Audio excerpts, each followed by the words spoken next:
Shiny Mew is making its return to Pokemon Go during the 7th anniversary party event. In this video I'm going to go through all the info for the event, and I'm going to go through my thoughts and some tips to help you make the most out of the event. The event runs from July 6th at 10 AM to July 12th at 8 PM local time. For the first time in Pokemon Go, you will be able to evolve Party Hat Squirtle into Party Hat Wartortle and Blastoise.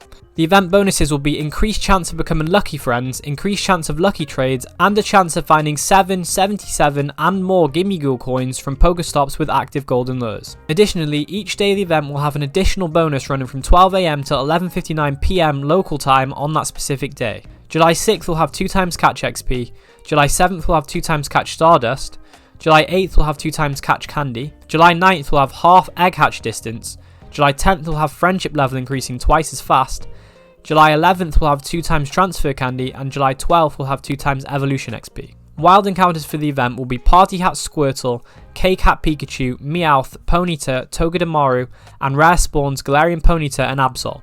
Each day of the event will also have a different set of starter Pokemon spawning. July 6th will be the Kanto starters, July 7th will be Johto starters, July 8th will be Hoenn, the 9th will be Sinnoh starters, the 10th will be Unova starters, July 11th will be the Kalos starters, and July 12th will have the Alolan starters.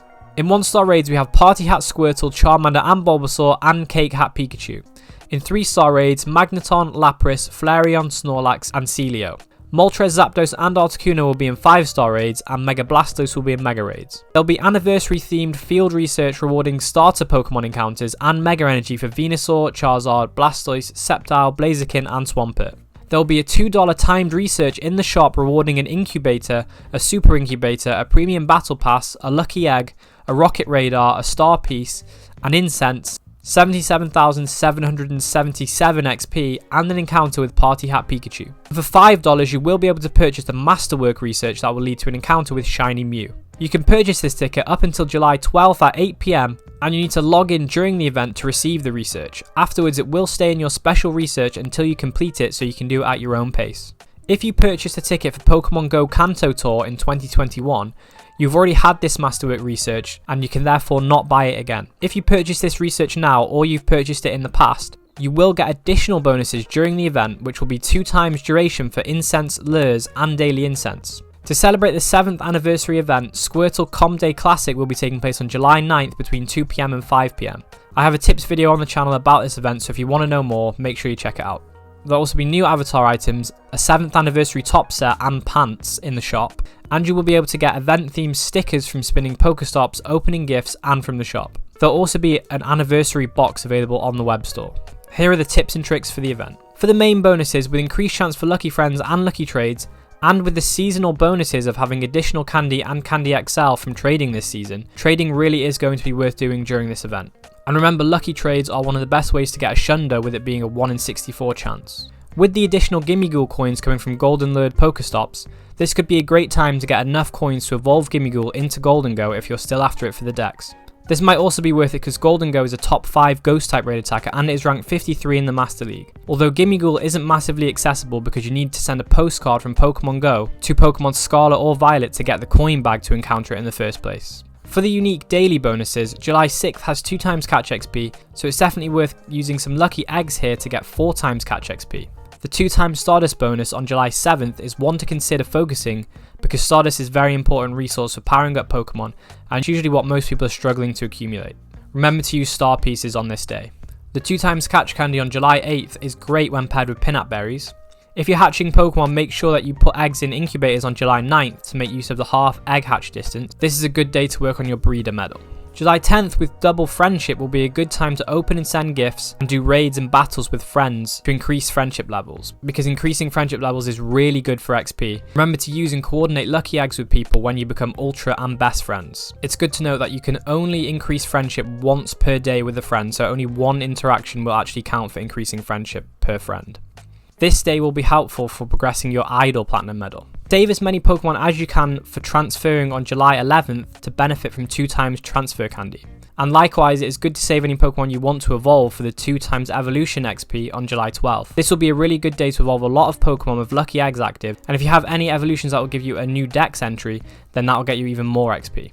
This day will be good for progressing your Scientist Platinum medal. Let's have a look at some of the notable wild encounters during the event. Starting with the general wild spawns that will be available on all days of the event. If you like collecting the costume variations of Pokemon, I would suggest Party Hat Squirtle because this variation of Squirtle isn't available too often and the shiny is pretty rare. Party Hat Squirtle will likely return in the future though. It is nice that you can evolve Party Hat Squirtle into Party Hat Blastoise now, so if you have any good IV ones, it's also worth evolving them. But make sure you evolve these Squirtle on Community Day Classic between 2 PM and 7 PM so you can get the legacy move Hydro Cannon. Squirtle is also a good encounter because Mega Blastoise is the third best water type raid attacker in the game. Again, if you're collecting costume Pokemon, K-Cat Pikachu is worth going for, especially as the shiny is available and it's pretty rare. Also, with Pikachu being a featured spawn for all of the event, you can work towards your Pikachu fan medal. Also, Togedemaru is ranked 58 in the Great League, so this could be a good option too. For the wild encounters available on specific days, July 6th and 8th are the best days to focus because the Kanto starters are available on the 6th and the Hoenn starters are available on the 8th. All of these starters have Megas and are meta relevant. Mega Venusaur is the third best grass type raid attacker and Venusaur is decent in the Ultra League as well. Mega Sceptile is the number 1 grass type raid attacker in the game. Likewise, Mega Charizard is the number 1 fire type raid attacker in the game, and Charizard is also good in the Ultra League. Mega Blaziken is the number 2 fire type raid attacker in the game, and it's the number 1 fighting type raid attacker. Mega Blastoise is the third best water type raid attacker, and it is decent in the Ultra League. And Mega Swampert is the second best water type raid attacker in the game, and Swampert itself is one of the best PvP Pokemon in the game because it's ranked 4 in the Great League, ranked 10 in the Ultra League, and 37 in the Master League. For the rest of the starters on the other days, some of the highlights are Meganium for the Great League and Ultra League, Feraligatr because it is a top 10 water type raid attacker in its shadow form, Samurott is a good pick for the Ultra League, Serperior is decent in the Ultra League and the Great League, Chestnut is decent in the Great League and not a bad grass type raid attacker, and Primarina sees some play in the Master League. For the field research, it's worth going after the starter Mega Energy tasks because they are all meta relevant Pokemon and you might even be able to get enough Mega Energy from the tasks so you don't need to raid for the energy. It's also good to know that if you have Mega Evolved a species once before, you can walk any Pokemon of that species that you've got to earn Mega Energy as well. In terms of raids, it's probably not worth doing any of the 1-star raids because Pikachu and Squirtle will be spawning during the whole event, and Bulbasaur and Charmander will be appearing on July 6th in the wild. In terms of meta relevance, all of the Pokemon apart from Pikachu, when evolved, are good in the Ultra League, and when they're Mega Evolved, are really good raid attackers of their type.